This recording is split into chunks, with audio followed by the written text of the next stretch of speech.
Hello, I'm Jeff Taggart, and we're talking today about the module EDM 178 on Behavioural Insight, which is being run by Professor Helen Bilton here.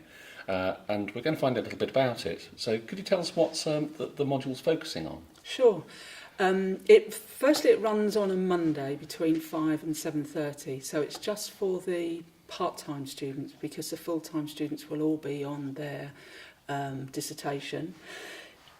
This is not just about behaviour in schools, it's behaviour everywhere, in your daily life, in the hospital, in the shops, everywhere.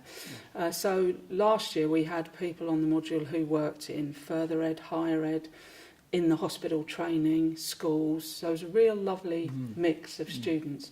And what the module is about is trying to get you to understand your own behaviour and other people's behaviour.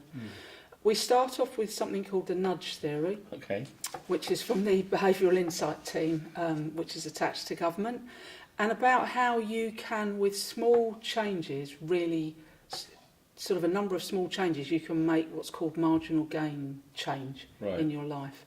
And we will also be looking at things like psychological stuff like the drama triangle and the Myers and Briggs personality types.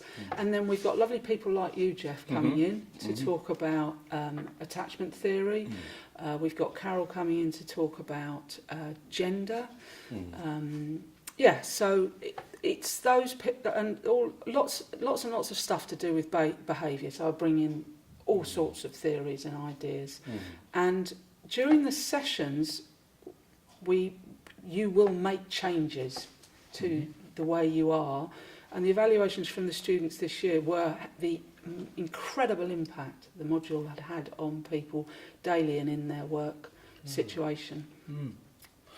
So why is this module situated within an MA in education? Why is it important to you? Because the way we get on with each other is fundamental to the way society works. And if we've got a program to do with education, how we get on with people per se is important. And people last year found the module incredibly helpful to working with children, working with adults, working just daily with people. But we don't necessarily look at the theories behind all of these things, so that's why it's situated in the Masters in Education.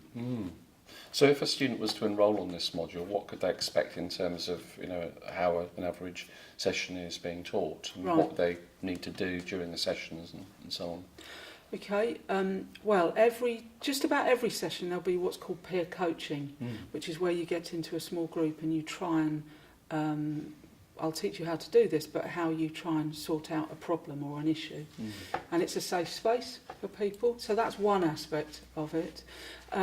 There's usually some kind of game or activity each session to try and illustrate what's being said, so illustrating the theory. So that's the kind of style. And what would you expect the students to do? What do they have to do in order to pass this module? So there's two assessments and two assessment points. They're both, the last one is kind of the end of the school term. So this isn't something that you don't hand in September, it's mid-July. That assignment is about taking an issue to do with behaviour. There's 3 questions, and you can choose one.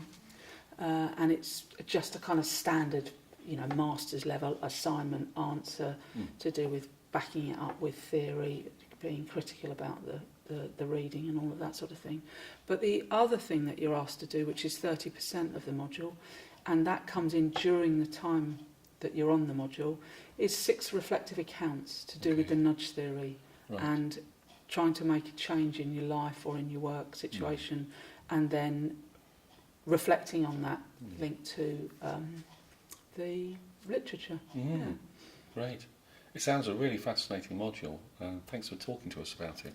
Thank you.